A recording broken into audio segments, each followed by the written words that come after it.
गर्मी में अमीर वर्सेस गरीब बहन का हाल। शहर के एक बहुत बड़े आलीशान घर में स्नेहा का गृह प्रवेश हो रहा था। बाहर भयंकर धूप थी, लेकिन हॉल के अंदर बिल्कुल गर्मी नहीं थी। वाओ, क्या घर है यार, एकदम 5 स्टार होटल जैसी फीलिंग आ रही है। बाहर इतनी चिलचिलाती धूप है और यहाँ हॉल में देखो बड़े बड़े एसी और कूलिंग फैन चल रहे हैं। एकदम शिमला वाला फील आ रहा है। मेरी तो जैसे लॉटरी ही लग गई। सच में मेरी तो एकदम लाइफ ही बदल गई। सही किया जो मैंने अरेंज मैरिज कर ली। वहीं मेरी वो चाचा की लड़की निशा, पता नहीं बेचारी का क्या हाल हो रहा होगा। बहुत शौक था ना उसे अपनी मनपसंद से शादी करने का, कर ली लव मैरिज, अब पछता रही होगी। स्नेहा का गृह प्रवेश हो जाता है। वो हॉल में बैठ जाती है, तभी एक नौकर ट्रे में आइसक्रीम और जूस लेकर आता है। मैडम जी, आपका ठंडा जूस और आइसक्रीम। गुड, अब मजा आएगा ठंडी आइसक्रीम खाकर और जूस पीकर। उफ, ये ठंडी ठंडी वनीला आइसक्रीम और एसी की मस्त हवा, इसे कहते हैं असली लग्जरी लाइफ। एक छोटे से घर में निशा का गृह प्रवेश हो रहा था। निशा गर्मी से परेशान हो रही थी। पास में ही कुछ आसपास की औरतें भी खड़ी थी जो कि बातें कर रही थी। अरे बहन, बेचारी इस नई बहू का क्या होगा? इनके घर में तो पिछले 1 महीने से लाइट ही कटी पड़ी है। बेचारी का गर्मी से बुरा हाल है। अमित जी, यहाँ तो हवा भी एकदम आग जैसी लग रही है। मुझे चक्कर से आ रहे हैं। सच में गर्मी बहुत ज्यादा हो रही है। निशा, मुझे माफ कर दो, घर में लाइट नहीं है और गर्मी बहुत ज्यादा है। समझ नहीं आ रहा मैं क्या करूं। तभी वहां अमित की बहन प्रिया आती है। उसके हाथ में हाथ वाला पंखा था। वो जल्दी से निशा की हवा करने लगती है। भाभी, आप बिल्कुल फिक्र मत करो। अभी भैया के पास पैसे नहीं है, लेकिन जैसे ही पैसे इकट्ठे होते हैं हम बिल भरवा के लाइट जुड़वा लेंगे। निशा का गृह प्रवेश हो जाता है। निशा घर के छोटे से हॉल में बैठी हुई थी। तभी प्रिया पानी लेकर आती है।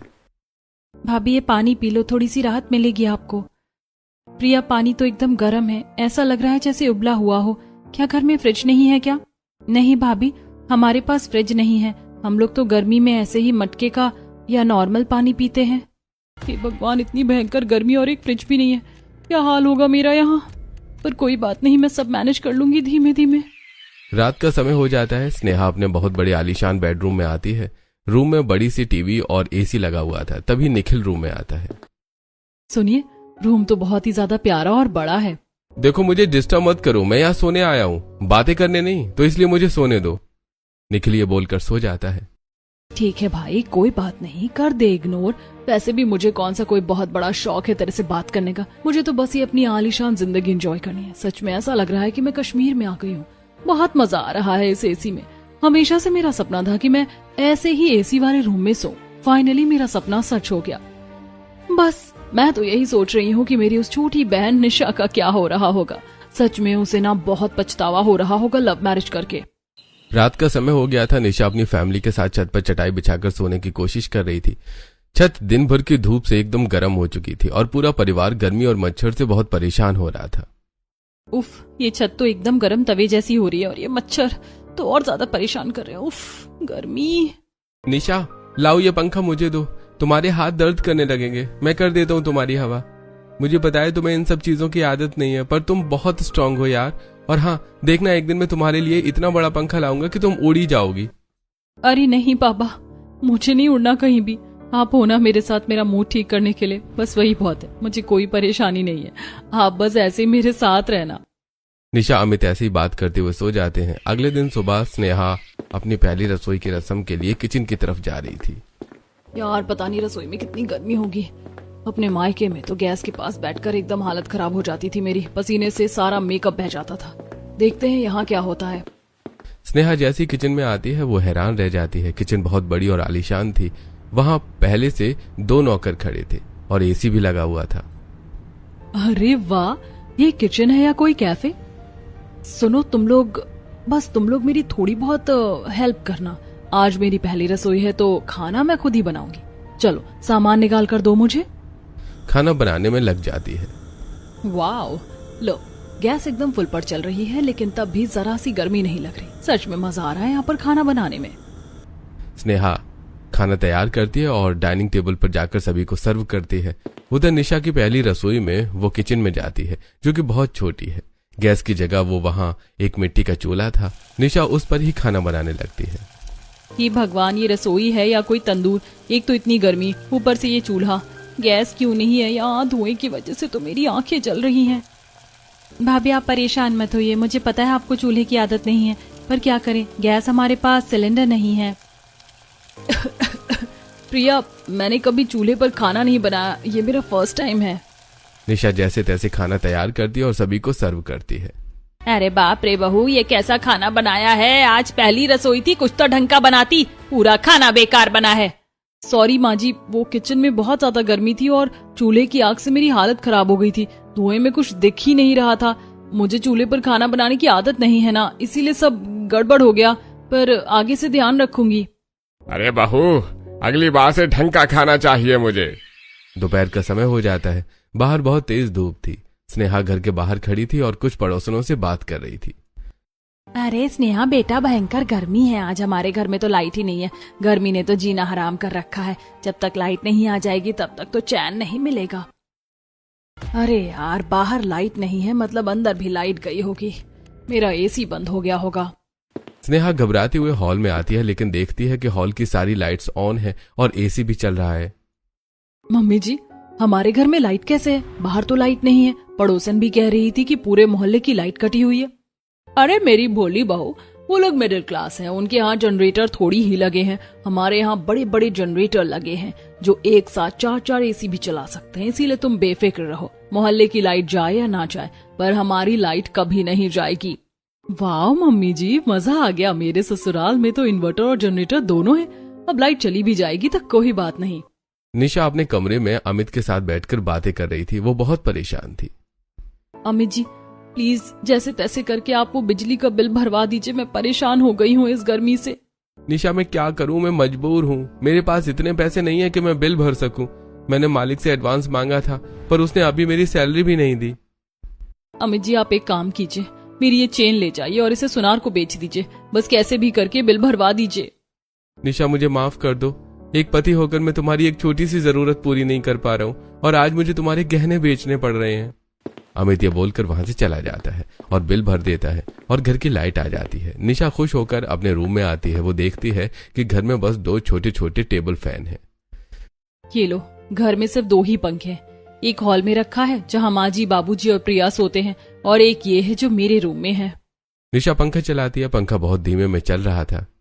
अरे यार, ये पंखा इतना धीमी धीमी हवा दे रहा है और वो भी एकदम आग जैसी गर्म। बिल भरने का भी कोई फायदा नहीं हुआ। लाइट है लेकिन ढंग का पंखा ही नहीं है। कुछ समय बीत जाता है। स्नेहा अपने इसी वाले रूम में बैठी हुई थी। चलो बाहर की दुनिया को जलने दो, मैं तो अपनी चिल वाली लाइफ जीऊंगी। रामू जल्दी से इधर आओ। रामू वहां आता है। जल्दी से मेरे लिए एक ग्लास मैंगो जूस और आइसक्रीम लेकर आओ। रामू जूस और आइसक्रीम लाकर स्नेहा को देता है और फिर वहां से चला जाता है।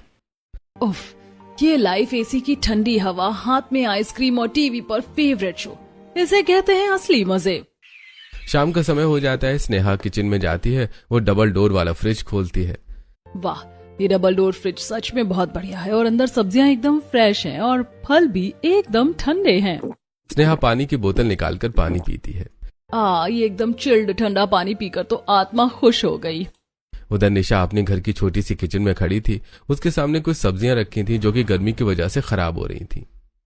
प्रिया, हमारे घर में फ्रिज नहीं है, उसी की वजह से ये जो सब्जी मैं बनाती हूँ वो सुबह तक खराब हो जाती है, और जो बाजार से हम ताजी सब्जियां लाते हैं वो भी गर्मी से सूख जाती हैं। भाभी अब हम क्या करें, हमारे पास फ्रिज नहीं है। कोई बात नहीं प्रिया, तो टेंशन मत ले, तेरी भाभी के पास हर चीज का जुगाड़ है। निशा बाहर आती है और कबाड़ी वाले से एक बड़ा सा थर्माकोल का बॉक्स खरीद कर लाती है। वो बॉक्स के अंदर एक लोहे की जाली का स्टैंड रखती है। फिर कुछ कपड़ों को पानी में भिगोकर बॉक्स के अंदर चारों तरफ अच्छे से लगा देती है। देख प्रिया, ये बन गया हमारा देसी फ्रिज। ये जो गीले कपड़े मैंने अंदर लगाए हैं ना, इससे थर्माकोल के अंदर एकदम ठंडक रहेगी। अब हमारी सब्जियां भी एकदम फ्रेश रहेंगी, खराब भी नहीं होंगी, और हम इसमें पानी की बोतलें भी ठंडी कर सकते हैं। अरे वाह भाभी, आप तो बहुत टैलेंटेड हो, आपने तो सच में कमाल कर दिया। सुबह का समय था। स्नेहा अपने बेडरूम की बड़ी सी अलमारी से अपने नहाने के कपड़े निकाल रही थी। वाह, सच में इस घर का तो बाथरूम भी कमाल है। 24 घंटे ठंडा पानी आता है। सच में ठंडे पानी से नहाकर पूरी बॉडी एकदम रिलैक्स हो जाती है। स्नेहा बाथरूम में चली जाती है। थोड़ी देर बाद वो नहाकर बाहर आती है। सच में ठंडे ठंडे पानी से नहाकर मजा आ गया है। ये है अमीर घर की बहू होने का असली फायदा। उधर निशा अपने छोटे से घर के बाहर बने बाथरूम के पास खड़ी थी। गर्मी और धूप की वजह से नहाने का पानी बहुत गर्म हो रहा था। अरे बाप रे, मेरा तो हाथ ही जल गया। पानी तो अपने आप ही गर्म हो रहा है, अब क्या करूं? सब लोग इतने गर्म पानी से कैसे नहाएंगे? अरे बहू, क्या हुआ? पानी को ऐसे क्या घूर रही है? हम लोग तो गर्मी में ऐसे ही नहाते हैं, हमें तो आदत है। तू भी इसी उबलते पानी से नहाने की आदत डाल ले। बाल्टी में पानी भर के रखने से ऐसे ही गर्म हो जाता है। प्रिया, इतने गर्म पानी से कोई कैसे नहा सकता है? रुक, मेरे पास इसका सोल्यूशन है। मैंने कल बाहर एक बहुत बड़ा मटका देखा था जो थोड़ा सा टूटा हुआ था, वो हमारे काम आ सकता है। निशा बाहर गली में आती है और वहां से एक बहुत बड़ा हल्का सा टूटा हुआ मटका उठाकर लाती है। देख प्रिया, ये मटका बस थोड़ा सा ही टूटा है। मैंने इस पर ये गीली मिट्टी का लेप लगा दिया है, अब ये एकदम नया जैसा हो गया है। भाभी, लेकिन इसका हम करेंगे क्या? हम इस बड़े से मटके में नहाने का पानी भरेंगे। ये मिट्टी का है ना, तो शाम तक इसका सारा पानी एकदम ठंडा हो जाएगा। शाम का समय हो जाता है। निशा ने उस मटके में पानी भर दिया था जो कि शाम तक ठंडा हो गया था। निशा उसी पानी से नहा कर आती है। सच में आज तो नहाकर मजा आ गया, एकदम ठंडा पानी था।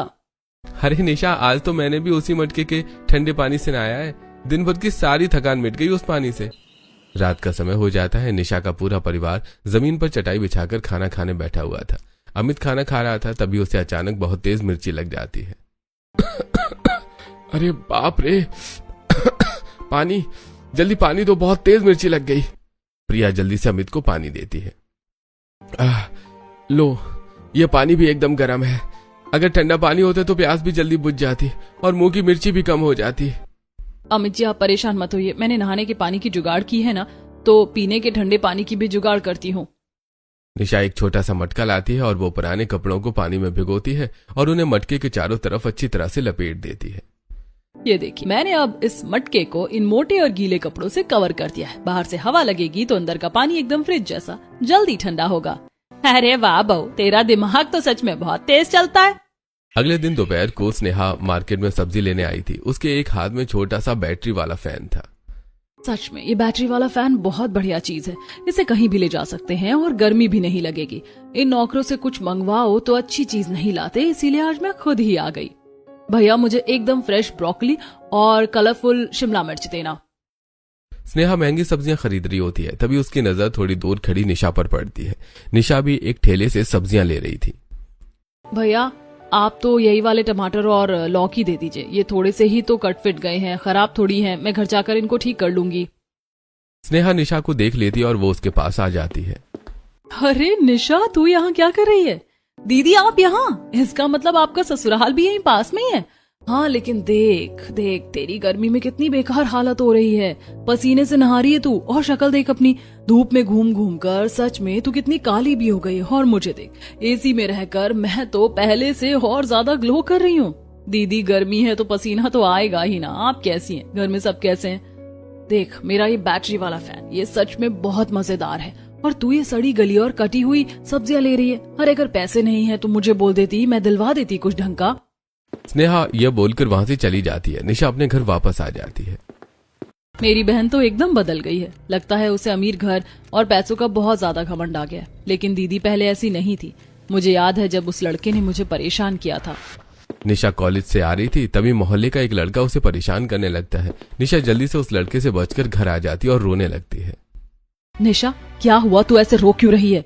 दीदी, वो लड़का जो हमारी गली के बाहर रहता है, वो मुझे बहुत दिनों से परेशान कर रहा है।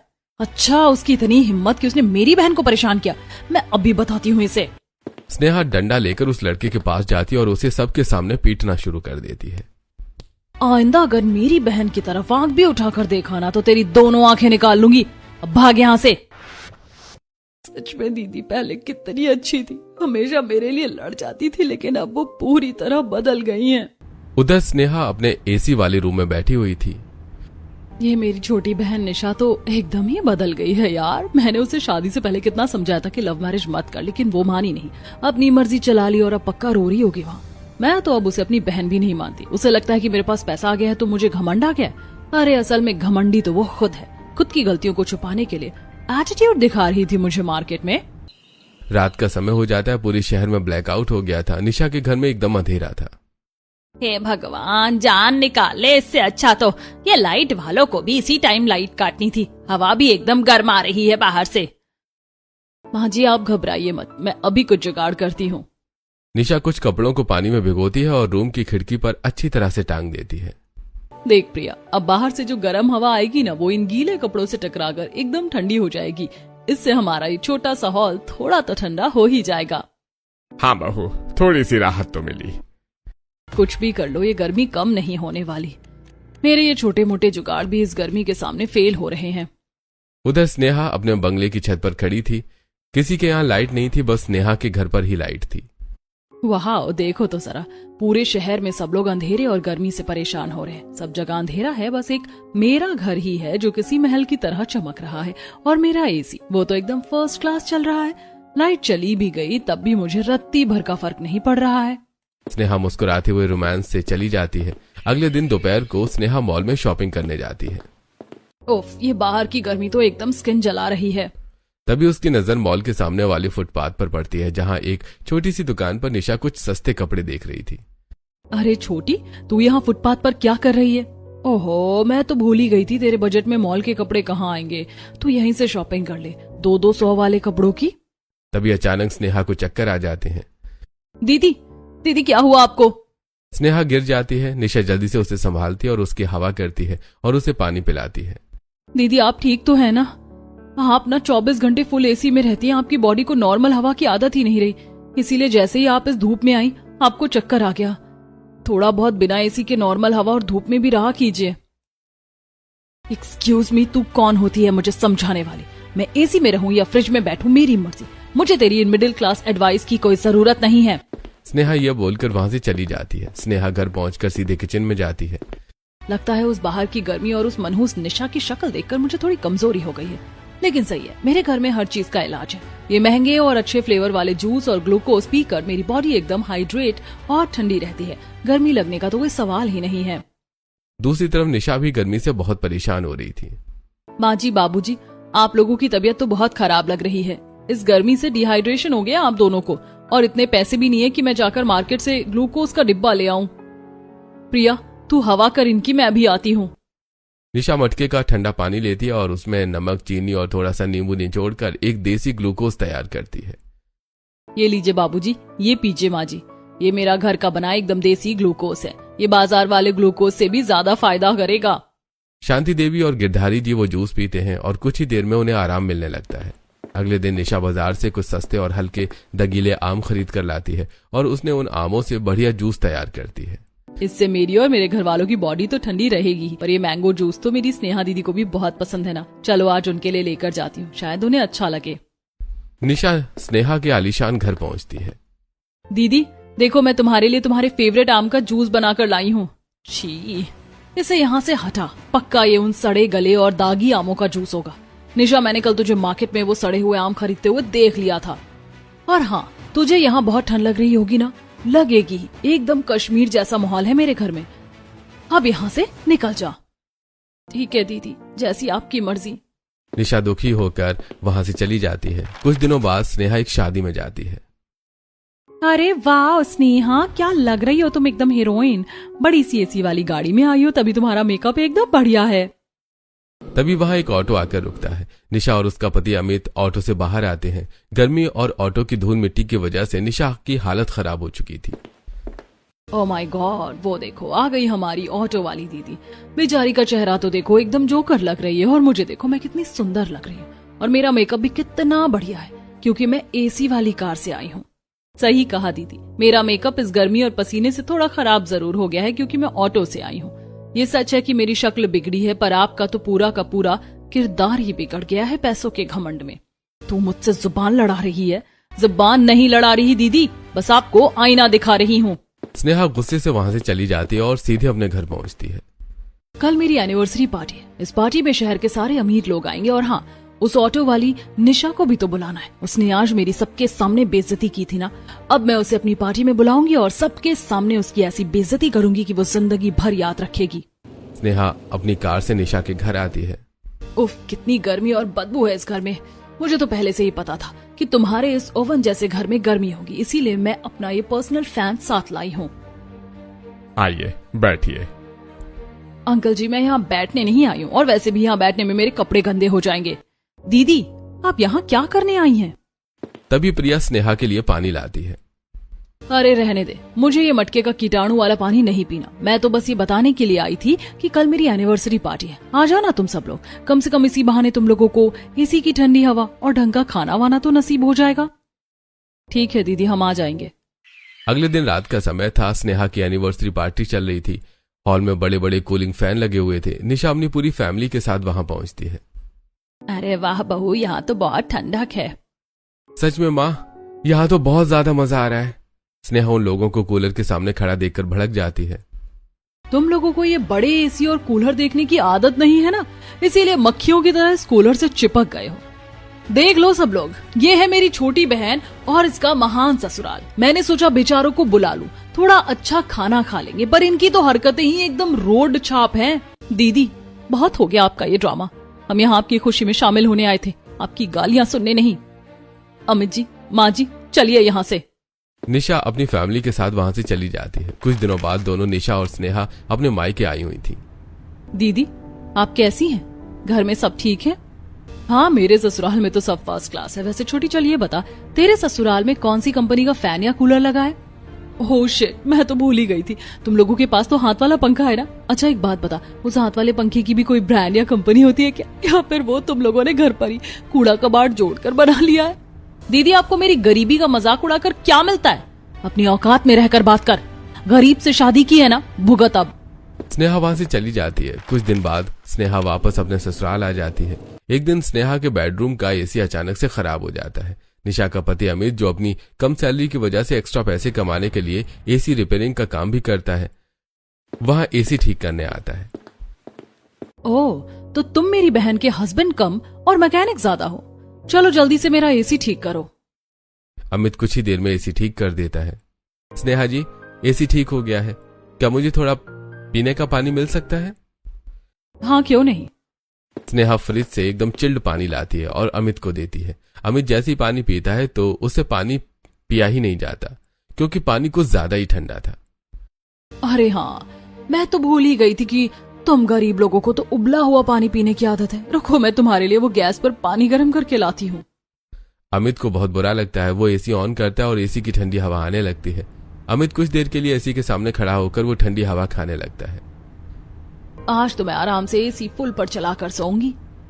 स्नेहा एसी को फुल पर करके रूम के अंदर से लॉक करती है और सो जाती है। कुछ घंटे बीत जाते हैं। अचानक एसी की वायरिंग से स्पार्क होता है और देखते ही देखते एसी में आग लग जाती है। बचाओ, आग, रूम में आग लग गई है। स्नेहा जल्दी से रूम का लॉक खोलकर बाहर हॉल में आती है। हॉल में भी शॉर्ट सर्किट होने से आग लग गई थी। निखिल, निखिल कहाँ हो तुम? स्नेहा देखती है कि निखिल दूसरे कमरे में तिजोरी खोलकर जल्दी जल्दी एक बड़े से बैग में कैश और ज्वेलरी भर रहा है। स्नेहा, तुम जल्दी बाहर निकलो। अगर ये पैसे जल गए ना तो हम एकदम कंगाल हो जाएंगे। तुम खुद को बचाओ, मैं इन पैसों को बचाता हूँ। स्नेहा बाहर निकलने की कोशिश करती है लेकिन वो निकल नहीं पाती। निखिल, मुझे बाहर निकालो, मैं जल जाऊंगी। निखिल भाग जाता है। पूरे घर में आग फैल गई थी। अरे कोई बचाओ, मेरी बीवी अंदर फंस गई है। अरे मैं क्या करूं? मैं अंदर थोड़ी जाऊंगा उसे बचाने, वरना खुद जल जाऊंगा। मेरे तो करोड़ों का नुकसान हो गया। तभी निशा वहां आती है। दीदी ने मेरे पति की बेइज्जती करके अच्छा नहीं किया। आज मैं उनसे पूछ ही लूंगी कि उनको मुझसे क्या दिक्कत है। तभी निशा देखती है कि घर में आग लग गई है। जीजा जी, ये आग कैसे लगी और दीदी कहाँ है? अरे तुम्हारी बहन तो अंदर ही फंसी है उस आग में। जाओ, जाकर उसे बचा लो। निशा जल्दी से कंबल ओढ़कर जलते हुए घर के अंदर चली जाती है। निशा, तू यहाँ क्यों आई है? तू जल जाएगी, तू यहाँ से चली जा। चुप रहिए दीदी, मैं आपको मरने के लिए यहाँ नहीं छोड़ सकती।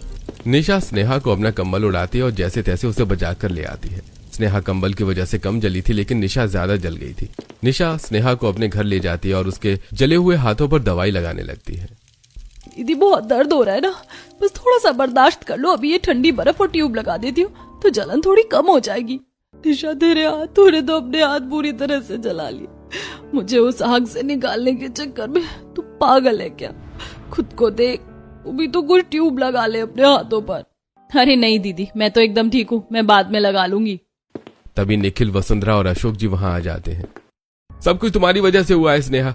तुम्हें तो बस 24 घंटे एसी चलाने का शौक था ना, दिन रात फुल पर एसी चला कर रखा, उसी ओवरलोड की वजह से शॉर्ट सर्किट और ब्लास्ट हुआ है। सही कह रहा है मेरा बेटा, एकदम पनौती है ये लड़की, हमारे घर में आग लगा दी। बस कीजिए आप लोग, एक तो मेरी दीदी मौत के मुंह से बाहर आई हैं और आप लोग उनसे उनका हाल पूछने या उन्हें डॉक्टर के पास ले जाने के बजाय उन पर चिल्ला रहे हैं। मशीन थी, शॉर्ट सर्किट हो गया, इसमें दीदी की क्या गलती है? हमारे पास अब कुछ नहीं बचा, सब जलकर खाक हो गया। मैं बस थोड़े बहुत ही कैश और पेपर्स निकाल पाया था। घर को दोबारा बनने में महीनों लग जाएंगे, तब तक हम लोग कहाँ रहेंगे? लगता है अब किसी घटिया से घर में रेंट पर रहना पड़ेगा। जीजा जी, आप लोग रेंट पर क्यों रहेंगे? आप लोग हमारे घर में रुक जाइए ना, ये बगल वाला एक रूम खाली पड़ा है, आप सब उसमें रह लेना, जगह थोड़ी छोटी है, बस आप लोग थोड़ा एडजस्ट कर लेना। निशा अपने जले हुए हाथों से ही तुरंत जाकर उस खाली रूम की साफ सफाई करने लगती है। शाम का समय हो जाता है। निशा देखती है कि स्नेहा के लिए पंखा भी नहीं है और स्नेहा गर्मी से परेशान हो रही है। निशा अपनी गुल्लक को फोड़ देती है। मैंने ये पैसे जोड़कर अपने लिए एक छोटा सा कूलर लेने का सोचा था, लेकिन मेरी दीदी को एसी की आदत है, वो इस भयंकर गर्मी में बिना पंखे के कैसे सोएंगी? मेरे लिए उनके आराम से बढ़कर कुछ नहीं है।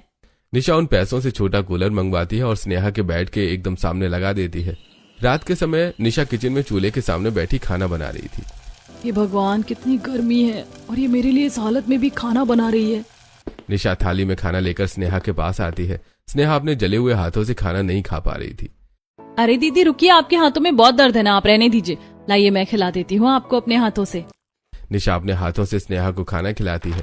कुछ समय बीत जाता है। स्नेहा की नींद खुलती है और वो अपने कमरे से बाहर आती है और निशा के कमरे में झांकती है। स्नेहा देखती है कि निशा गर्मी से बहुत परेशान है और वो सही से भी नहीं सो पा रही है। हे भगवान, मैं कितनी स्वार्थी औरत हूँ। इस लड़की ने अपनी जमा पूंजी से मेरे लिए नया कूलर ला दिया और खुद इस गर्मी में सो रही है। मैंने इसका कितना मजाक उड़ाया, सबके सामने बेइज्जत किया, गालियां दी और इसने मेरी जान बचाई। पैसों के घमंड ने मुझे सच में अंधा कर दिया था। अगली सुबह का समय था। निशा किचन में खाना बना रही थी। स्नेहा रोते हुए निशा के पास आती है। मुझे माफ कर दे छोटी, मुझे मेरे घमंड की बहुत बड़ी सजा मिल गई है। मैंने तेरे साथ कितना बुरा बर्ताव किया, तुझे कितना उल्टा सीधा बोला, लेकिन तूने अपनी जान पर खेलकर मेरी जान बचाई। मुझे माफ कर दे यार। अरे दीदी, आप पागल हो गई हो क्या? आप बड़ी हो, परिवार में कोई किसी से माफी थोड़े मांगता है, गलतियां सबसे हो जाती है और मैंने आपको माफ कर दिया है। दोनों बहनें एक दूसरे को गले लगा लेती हैं और दोनों कुछ दिनों बाद स्नेहा बिल्कुल ठीक हो जाती है और उनका घर भी अब ठीक हो गया था। निशा, मैंने निखिल से कहकर अमित जी को उनकी ही कंपनी में एक बहुत बढ़िया और परमानेंट जॉब दिलवाती है। अब उन्हें वो एसी ठीक करने या फैक्ट्री की गर्मी में काम करने की कोई जरूरत नहीं है। और देखना, कुछ ही दिनों में तेरा ये छोटा सा घर भी एकदम मेरे घर जैसा आलीशान होगा। अरे दीदी, ये सब करने की क्या जरूरत थी? और मैंने तेरे इस छोटे वाले रूम के लिए एक बढ़िया वाला एसी भी ऑर्डर कर दिया। आज शाम तक तेरे कमरे में एसी लग जाएगा। अब तू भी ठंडी हवा में सोएगी मेरी तरह।